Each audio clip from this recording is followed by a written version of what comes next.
Hey guys, welcome. Today we are going to be taking a look at my first official 6 months on YouTube, which is very exciting. So this is going to be partly video vlog for myself, so I can kind of see where I stand at 6 months, what my feelings are, what I've learned. This is also going to be a realistic look for anyone else interested in maybe starting YouTube. What will your first 6 months possibly look like? You might be in a different niche or different field, so obviously it'll look a little bit different. But I say realistic because it is not my full-time job. YouTube is definitely a part-time hobby for now. I would love for it to turn into something more, but if you're someone who does have a full-time job and other things that you are doing, other responsibilities, getting on YouTube can be really hard in general, but especially if you have a lot of other things going on. So I am someone who has a lot of other things going on. So this is what my first 6 months looks like as someone who's been relatively active. Maybe can help you set expectations a little bit better than people who are like, gain 1 million subscribers in 1 month. And you're like, cool. So I work full time. I have kids. I go to school. I have dogs. I have volunteer hours. I have lots of other things that you do, right? Everything is fine, whether you are a full time YouTuber or not. I'm not saying either is better. It's just that if you are like me and you have a lot of other things going on, but you still want to get on YouTube and see how it goes, this is possibly what it might look like for you. So let me figure out how to do a screen record so that you can kind of see what I'm looking at. We'll go through it together. I do also want to touch on some things I've learned. What are my feelings? What are my goals? And then if this is something you're going through, also go ahead and share, because then, like, in the comments, so that then other people can see where you stand, and it will help build, I think, a better idea of what will your first 6 months look like. So I'm going to pause real quick and figure out how to screen record. And then in editing, hopefully I can figure out how to put it together. That's one thing. So yes, I am new to the YouTube thing and kind of new to the techie world in general. So let's find out. All right, so welcome to my dashboard, my YouTube analytics page. This is I have it set for lifetime stats, basically. So within my first 6 months of YouTube, I have 3,000 views, which is crazy, very exciting. Watch time is 22 hours and 11 subscribers. So for me, this is awesome. This is really cool.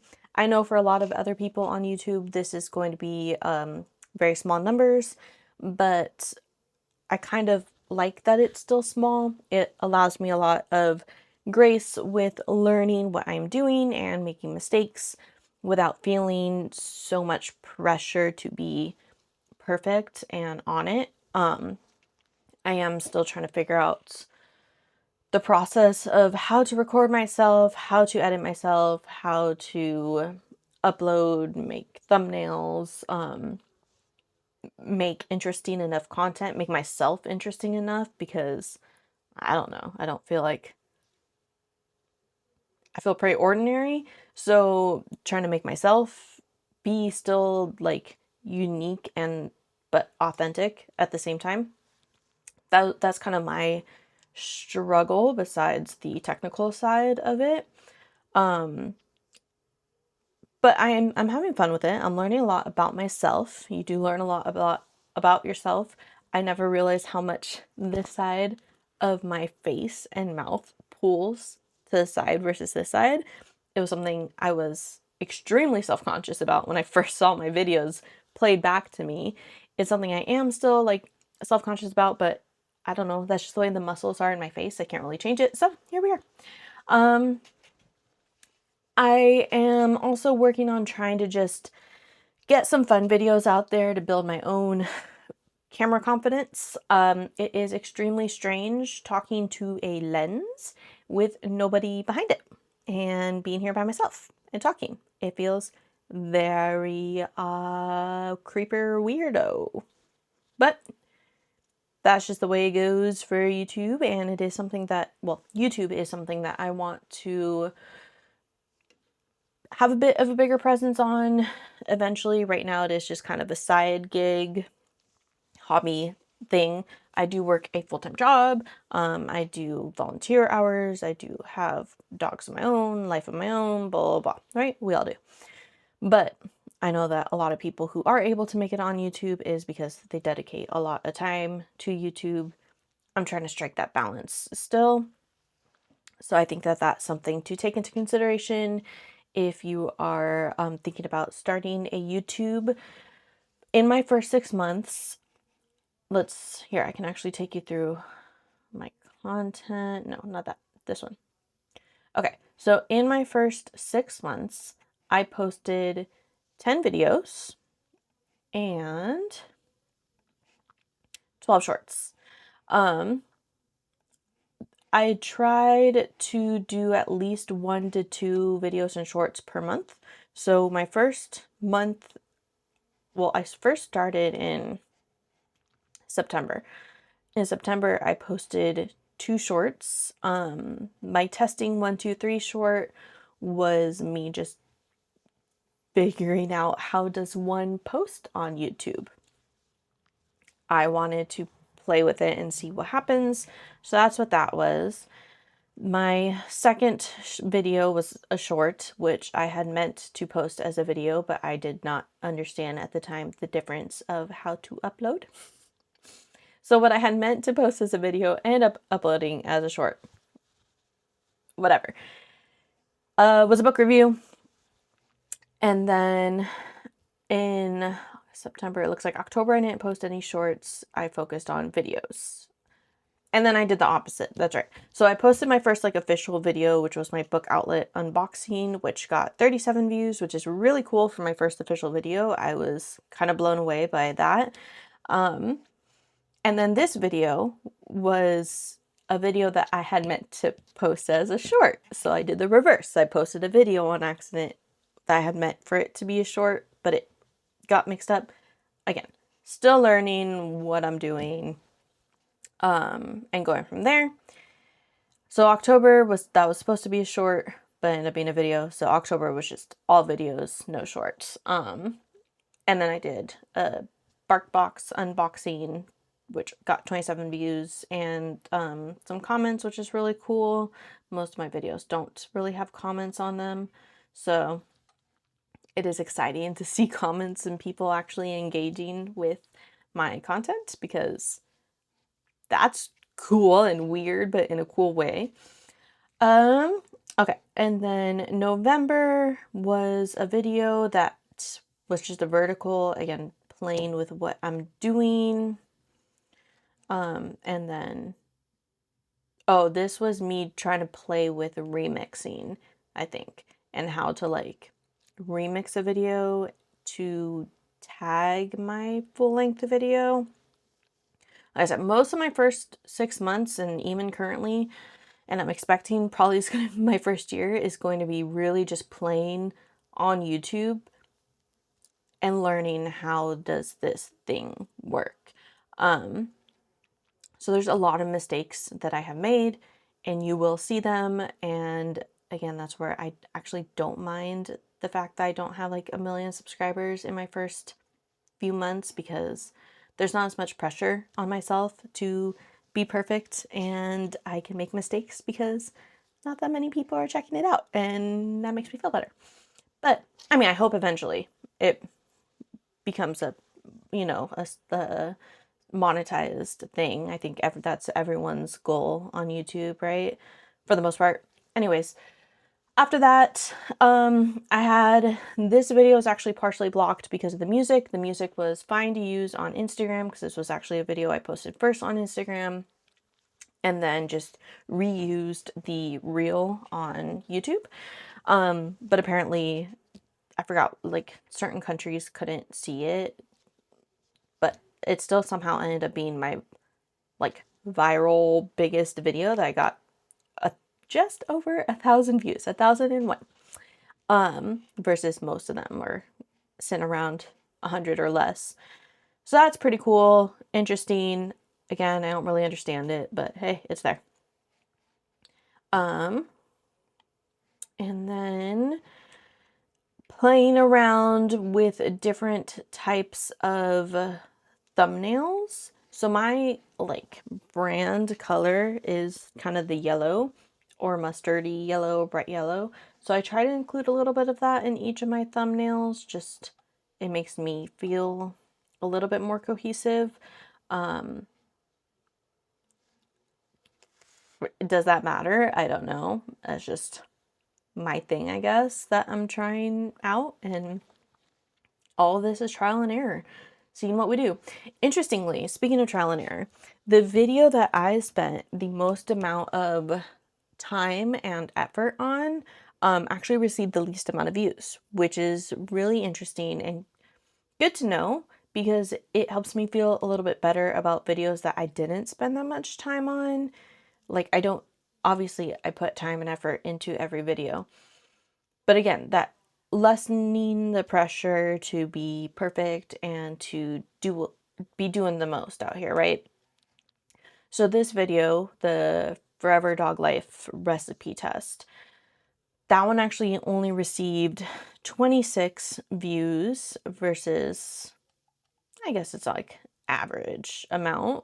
But some of my other videos that were receiving like 52 versus 63, those are my higher performing videos, were actually unboxings. Versus this one that I actually like did a recipe for dog treats and tested the vlog style. Didn't get as much traffic as I was maybe thinking it would. Again, I'm not complaining. It is totally fine. It all is a learning process for me, and I'm kind of glad it didn't because that video was a lot of work and took a lot of time to do. It's the only video I did in the month of January because it took me so much and was kind of exhausting to do. And the fact that I don't need to do that for a video to be successful is actually really encouraging. So I am kind of happy to be taking the lower viewership on that and know that videos like unboxings actually do pretty well because I love doing unboxings. They really help me with my video confidence because I'm not necessarily providing vital information and I'm not really having to script anything or put too much thought into it. I get to be really authentic and show my like first impressions and start building that relationship with viewers on YouTube because since it is all in real time, again, it makes me feel like it is very authentic. You get to see my actual reactions and who I am as a person, to help build that foundational layer of trust so that then as more videos, like as I start working on more informational material heavy videos, you may have been watching me for a little bit already, you know who I am, and it just helps build that confidence and trust in me as a trainer and a professional in the dog industry, right? Since my goal is to eventually be posting dog related videos for the general public that are informational and entertaining at the same time.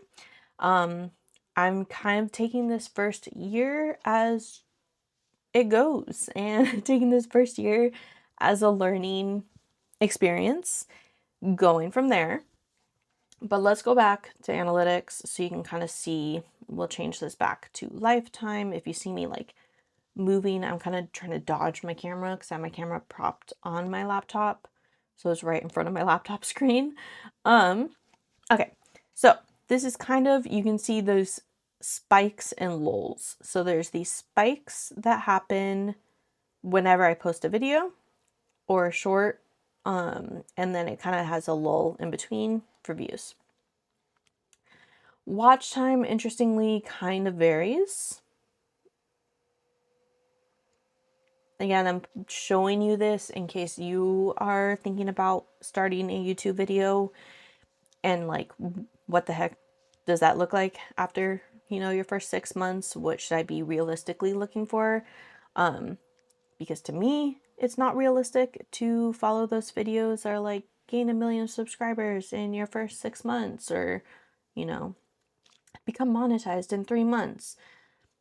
To me, it's not realistic or sustainable unless you do not have any other full-time job, or like maybe you work part-time. That might be something that's sustainable for you. But in the meantime, if you're like most other people who needs to work and you have, school, children, whatever, this is kind of what a realistic first 6 months will look like. So subscribers, I had my first major jump in subscribers after my first video, which is actually pretty cool. And then it kind of went down, lost one, gained one. I only lost one, which is pretty cool. I guess I lost one when I posted one of these. And then gained a few every, like, gained one a month, maybe, about. And it does kind of correlate with posts a little bit. Like, this one was random, but this one was with these posts. Yeah, just, for your own information. My top content was all shorts. Shorts do get a lot more views than your videos. Most of my shorts were viewed via shorts feed. Let's see what else might be interesting for you to see. Trends I haven't really looked at.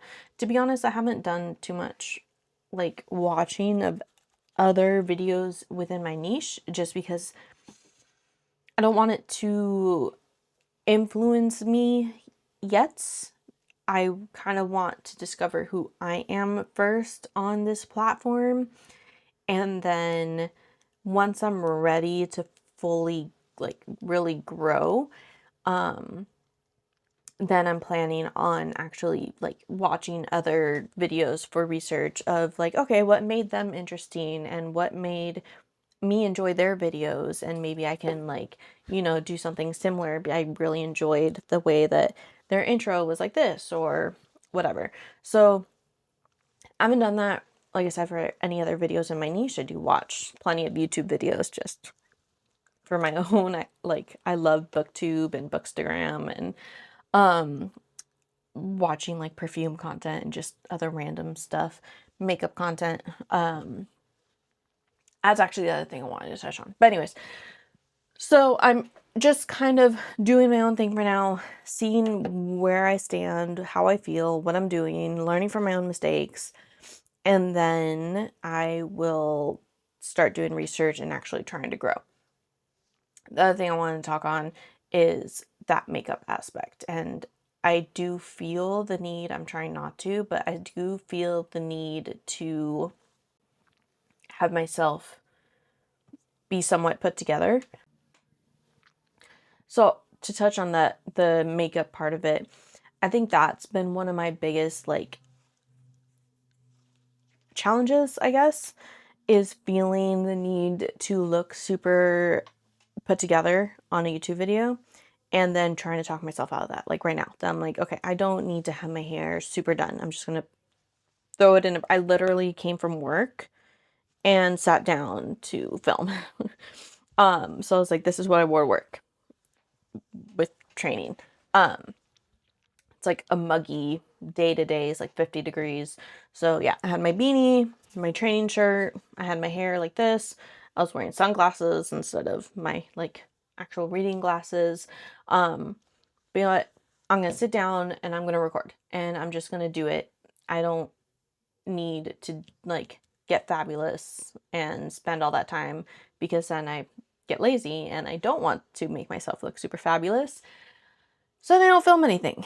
So that's kind of my current challenge, is not being so hard on myself, allowing myself to not look perfect, to not be perfect, to just keep throwing stuff out there.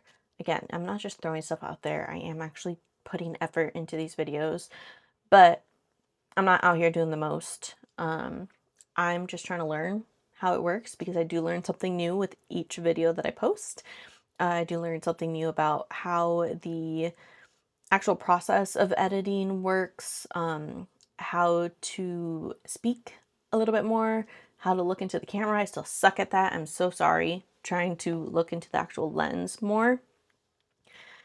Yeah, I feel like your first 6 months of YouTube is going to be a huge learning curve. And I think if you go into it knowing that and allowing yourself space for that, and not feeling like you have to be perfect, and not feeling like you have to gain, 500,000 subscribers within your first few months, it'll make it much more doable and enjoyable for yourself.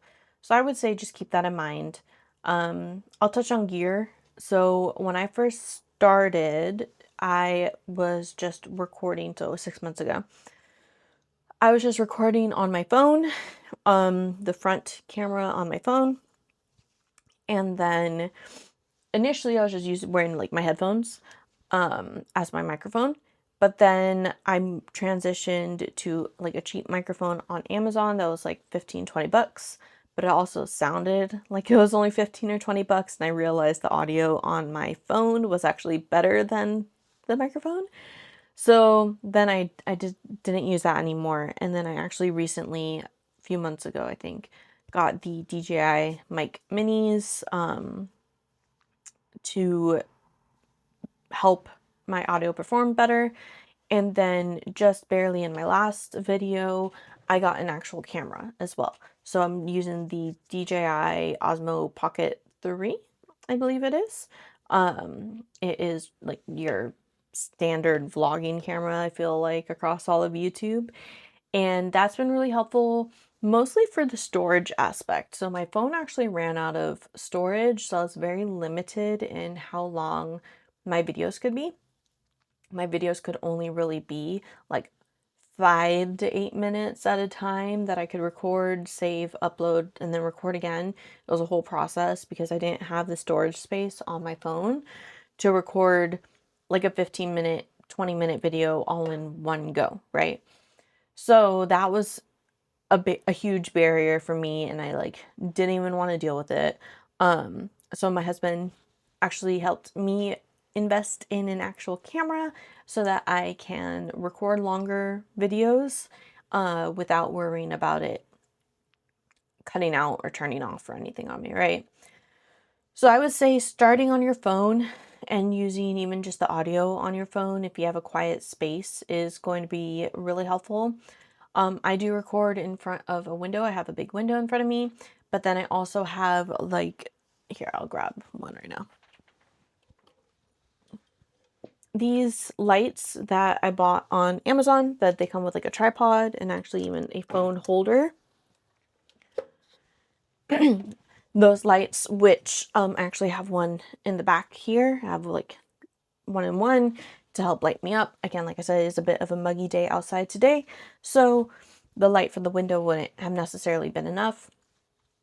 I think just using what you've got, and then if you can invest in stuff here and there as you can.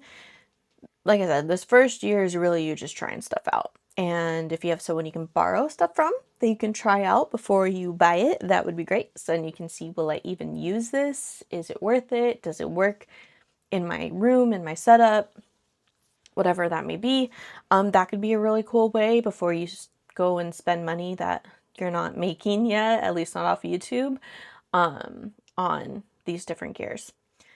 So yeah, I'd say that about is where I am. My first 6 months, very exciting. I have always seen people on YouTube, and I grew up watching YouTube. Always wanted to get on YouTube, but was always too afraid to actually do it. And so I think the biggest thing is that I'm proud of myself for being here and doing it. And Also proud of myself for allowing mistakes. That's not someone I was before. I would not have allowed myself to make a mistake, let alone post it. What? But trying to give myself a little bit more grace and treat myself as I would treat my best friend. And I do feel like there is some value in some of the things I have to say. So I hope if I can help just a few people, then that is certainly the goal. And if I can become monetized doing it, that would be even better, right? But if you're thinking about doing YouTube, I say do it, try it, be gentle with yourself because there is a lot to learn, but you can learn a little bit at a time, which is kind of what I'm doing. Like I said, I learn a little bit more with each video that I put up. Don't overwhelm yourself. I know a lot of people are like, you need to be consistent and post, 3 times a week. Do what you can, because if you do that, you're going to burn out, and then no one's going to be able to watch the videos that you could have put out that would have been really entertaining or really informational. Whatever you have to offer for the world, I do feel like we all have something to offer, and if we can all just put that out there for free for everyone else to watch, that's actually really cool. So I appreciate that about YouTube. And I hope that this gives you a little bit of an idea of what you're looking at. It'll be really interesting for myself to revisit this video. I'm planning on doing another one at my 1 year mark, so in another 6 months, to see how much has changed, where I stand, what's going on. And I will report back. But in the meantime, thank you so much for being here. I hope you got something out of it. And like I said, if you're thinking about starting a YouTube, please do it. I would love to see what you have to say. And I will catch you guys in my next video. In the meantime, tell your dog I said hi.